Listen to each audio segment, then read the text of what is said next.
La panafricanité fondamentale, c'est partir du principe que nous avons notre réalité Pourquoi vous les paradigmatique. méprisez, ces personnages Parce que historiques? Napoléon Bonaparte, tout le monde connaît son rôle par rapport à l'esclavage, par rapport au rétablissement de l'esclavage. Je vais quand même pas aimer quelqu'un, c'est comme si vous demandez à un juif, pourquoi vous méprisez des gens comme Hitler ou des gens comme Himmler. Ils ont fait des grandes choses quand même pour leur peuple. Oui, mais il y a eu aussi la Shoah.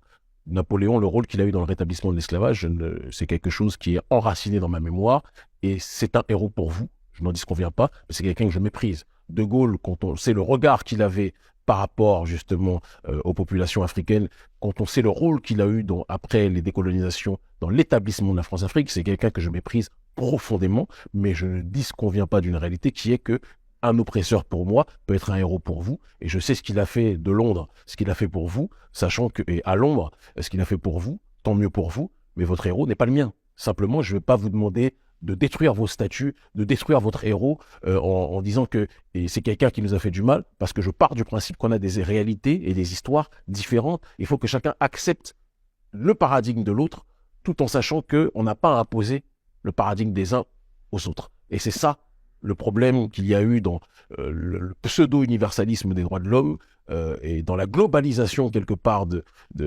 l'Occident qui a voulu imposer sa manière de voir le monde sur le terrain scientifique, sur le terrain politique, sur le terrain culturel et sur le terrain même spirituel, j'ai envie de vous dire, en pensant que les autres devaient être des réceptacles et ne devaient pas être dans une logique de pouvoir valoriser leur propre patrimoine. Et c'est là où nous nous disons que nous avons notre patrimoine, nous avons notre réalité, nous avons notre paradigme, et il est temps aujourd'hui qu'on puisse le revivifier. Le modernisme qui nous est présenté, qui nous est imposé comme le baromètre de l'humanité, c'est pour moi quelque chose sur le terrain à la fois métaphysique comme sur le terrain politique, physique et culturel, c'est quelque chose de profondément aliénant. Nous avons nos réalités, nous avons notre paradigme, nous avons notre tradition, et ce qui est bon pour nous peut ne pas l'être pour vous.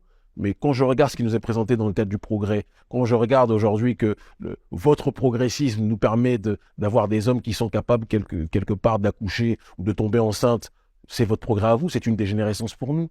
Chacun a sa perception des choses.